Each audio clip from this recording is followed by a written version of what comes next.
नमस्ते साथियों, आप सबका स्वागत है मेरे चैनल योग शक्ति विद मोना में। साथियों, ईश्वर से प्रार्थना है कि आप सबका जीवन मंगलमय रहे, आप सब लोग खुश रहें, प्रसन्न रहें। साथियों, आज हम सीखने वाले हैं अनुलोम विलोम करने की विधि।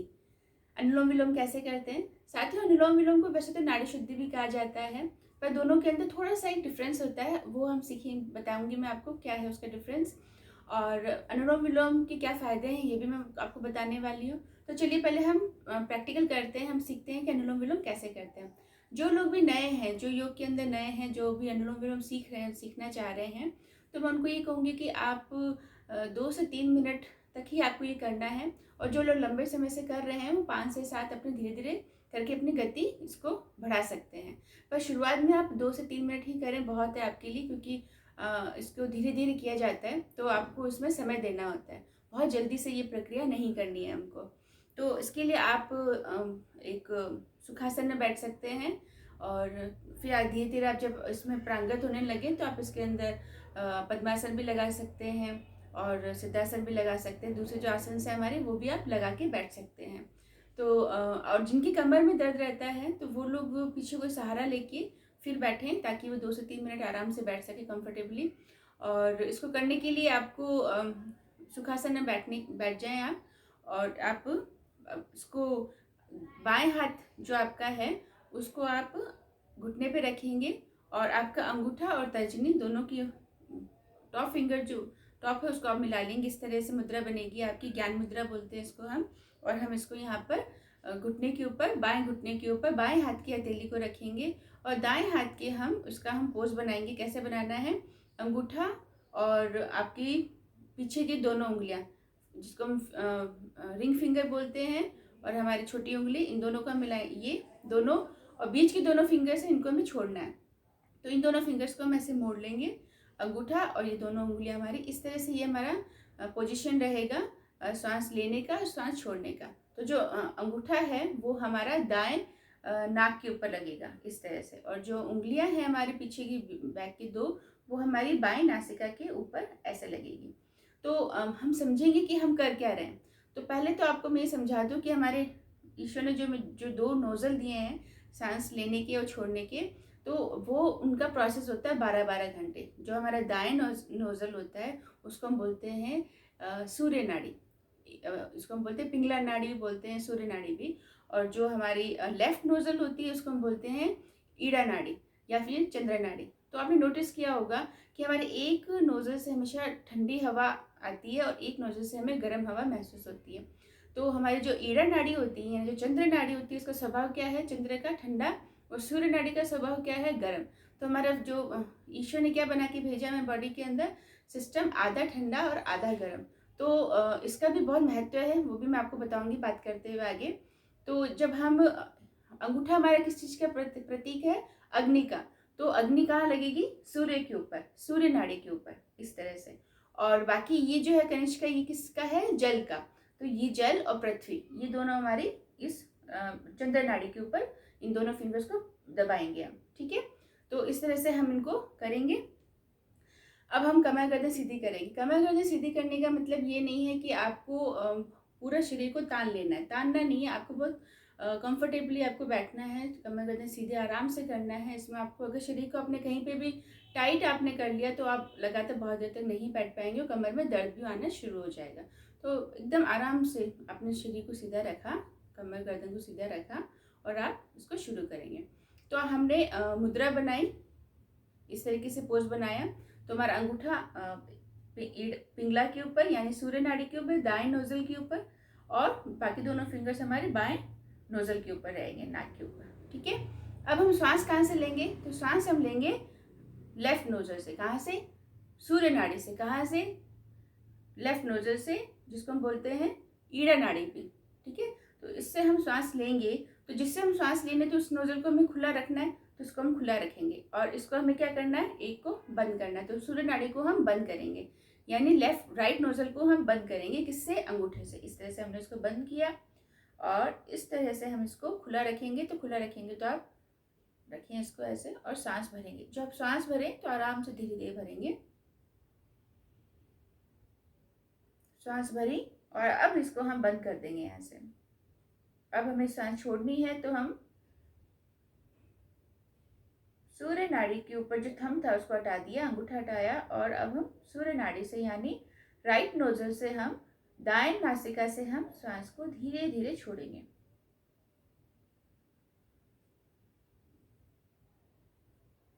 अब हम राइट नोजल से वापस सांस भरेंगे।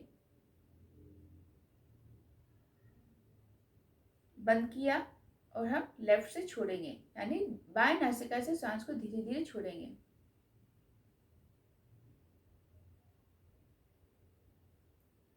अब हम बाएं नासिका से वापस सांस भरेंगे। लॉक किया। अब हम दाएं नासिका से सांस को छोड़ेंगे।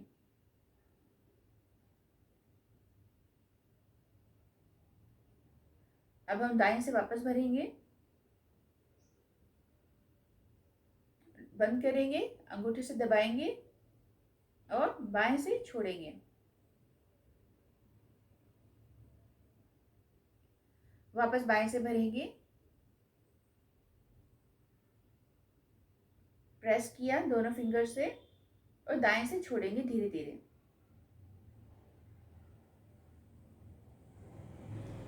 दाएं से वापस भरेंगे, बंद किया और बाएं से धीरे धीरे छोड़ेंगे।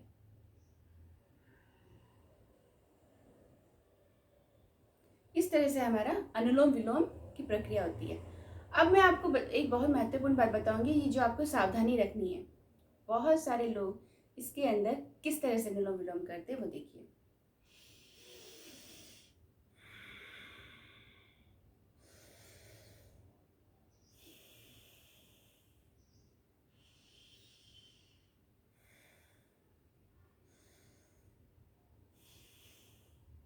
आपने देखा, क्या नोटिस किया कि श्वास की गति हमने कितनी तेज की। ये एकदम निषेध है, आपकी श्वास की गति अनुलोम विलोम के अंदर बिल्कुल भी तेज नहीं होनी चाहिए। इसीलिए सबसे महत्वपूर्ण और सबसे खास बात जो ध्यान रखनी है वो यही है कि अनुलोम विलोम के अंदर श्वास को लेते हुए और श्वास को छोड़ते हुए गति बहुत धीमी होनी चाहिए। आपने श्वास की लेते हुए अगर 2 से 3 सेकंड लगा रहे हैं तो श्वास छोड़ने के अंदर आप कम से कम 5 से 6 सेकंड लगाएंगे, क्योंकि अभी हम नए हैं तो हमारी श्वास के ऊपर पकड़ नहीं है, तो हमें ज़बरदस्ती नहीं करना है। आपकी जितने आराम से सांस जाती है आप उतने आराम से सांस भरें, जितने आराम से आपकी सांस छूटती है धीरे धीरे उतनी आराम से सांस छोड़े धीरे धीरे।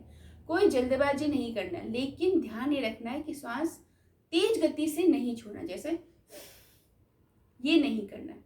छोड़ेंगे तो कैसे, धीरे से, एकदम धीरे से। और धीरे धीरे जब आप ऐसे करेंगे तो आपके क्या हो जाएगी कि सांस के ऊपर गति पे इतना नियंत्रण हो जाएगा कि आप अपने सांस की गति को बहुत धीमे छोड़ेंगे तो आपको खुद को भी सुनाई नहीं देगा अपने कानों से।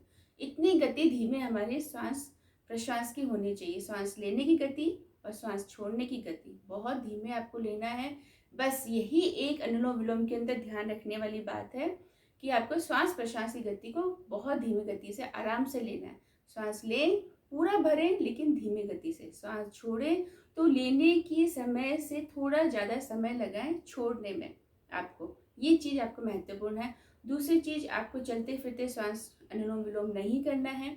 यही अनुलोम विलोम करने का प्रोसेस है। अब इसके अंदर कई लोगों को फिंगर्स को मैंने देखा वो यूँ करते हैं,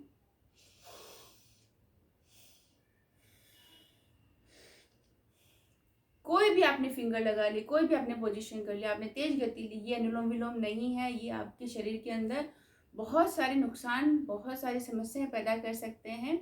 इसलिए मैं आपको बोल रही हूँ कि आप विधि के साथ सही तरीके से धीमे धीमे जो मैंने आपको सिखाया वैसे ही आप सांस भरें, वैसे ही लॉक लगाएं। थंब अंगूठा आपको लगाना है तो आप राइट नोजल में यानी दाई नासिका में लगाएंगे। दोनों फिंगर्स आपको दबानी है तो बाई नासिका में लगेगी, तो बाई नासिका में ही लगेगी आपको। आपको जितना धीमे करना आप उतना समय लें। आप अगर आप 1 मिनट तक ही कर सकते हैं गति शुरू में तो आप 1 मिनट करें, कोई ज़रूरत नहीं है कि आप 5 मिनट तक लगातार करें। धीरे धीरे आपको अपनी गति को बढ़ाना है। 1 महीने में, 2 महीने में आप 5 मिनट तक पहुंच जाएंगे। तो ये हमें ध्यान रखना है। अब इसके फ़ायदे की अगर हम बात करें तो इसके बहुत फ़ायदे हैं। सबसे पहले जो मेन जो फ़ायदा अनुलोम विलोम करने का, क्योंकि हम श्वास का काम कर रहे हैं इसके अंदर सिर्फ, तो वो क्या करेगा, सांसों के समय के जो भी हमारी परेशानी है उसके अंदर बहुत फ़ायदा हमें होने लगेगा। यानी आपकी नोज़ल जो है वो क्लीन होने लगेगी। तो क्या है, आपको सांसों की समस्याएँ जो है, कई लोगों को मुँह से साँस छोड़ते हैं तो वो धीरे-धीरे समस्या ख़त्म होने लगेगी। दूसरी चीज़, आपके लंग्स के पे बहुत अच्छा पॉजिटिव इफ़ेक्ट पड़ेगा। और आपकी जो नाड़ियाँ हैं, शरीर के अंदर जो नसें हैं, जो नाड़ियाँ हैं, जो अशुद्ध हो चुकी हैं, जो ब्लॉकेज हो रहे हैं, जिनकी वजह से ही ये सारा बीमारियाँ शरीर के अंदर आ रही हैं, वो धीरे-धीरे क्लीन होने लगेगी। यानी जो भी हमारी नस नाड़ियाँ हैं, वो अनुलोम-विलोम करने से धीरे-धीरे, धीरे-धीरे साफ़ होने लगती हैं। और उनके अंदर जो हमारे खून का प्रवाह है, जो हमारे प्राण का प्रवाह है, वो बहुत आसानी से धीरे-धीरे अच्छे से होने लगेगा। एक कहते हैं ना, एक पूरी खाली स्मूथ एक नली है, तो उसमें अगर हम पानी डालें, कुछ भी डालें, तो एकदम तुरंत बह जाएगा। और एक ऐसी है जिसके अंदर ऑलरेडी बहुत ब्लॉकेज है, कहीं से फूली हुई है, कहीं से एकदम संकरी हुई है, तो क्या होगा, फ्लो एक समान नहीं होगा, कहीं पे बहुत तेज फ्लो होगा, कहीं क्या होगा, बहुत धीमे-धीमे फ्लो होगा, प्रेशर पड़ेगा। यही हमारे शरीर के अंदर हमारे नाड़ियों के ऊपर प्रभाव पड़ता है। तो जब हम अनुलोम-विलोम करेंगे तो हमारी नाड़ियों में क्या होगा, शुद्धिकरण शुरू होगा। अब जब शुद्धिकरण शुरू होगा तो हमारे आहार के ऊपर भी बहुत ध्यान देना है। हमें इस समय जब अनुलोम-विलोम शुरू करते हैं तो हम स्पेशली मैं ये बोलूँगी कि खान-पान पे ज़रूर ध्यान दें। आपको ऐसा खाना नहीं खाना है जो पचने में परेशानी करता हो। सुपाच्य भोजन होना चाहिए। जो भी आप भोजन लें, अपनी मनपसंद का भोजन लें, लेकिन वो सुपाच्य होना चाहिए। यानी आपने खाया और वो पच गया, वो आपको कहीं गैस ना बनाए, आपको पेट के अंदर भारीपन ना लगे, अपच ना हो, ये समस्याएं नहीं होनी चाहिए। तो ये अनुलोम-विलोम जब आप करेंगे तो इसके बहुत फ़ायदे आपको होंगे, वरना कोई फ़ायदा नहीं होगा। तो आहार का मैंने आपको पहले भी अपने पिछले वीडियो में बताया है कि आहार बहुत महत्वपूर्ण, आपका शरीर का एक बहुत महत्वपूर्ण भाग है। आप इसको एकदम साइड में मत करो कि हमने कोई भी पेट भरने के लिए भोजन ले लिया।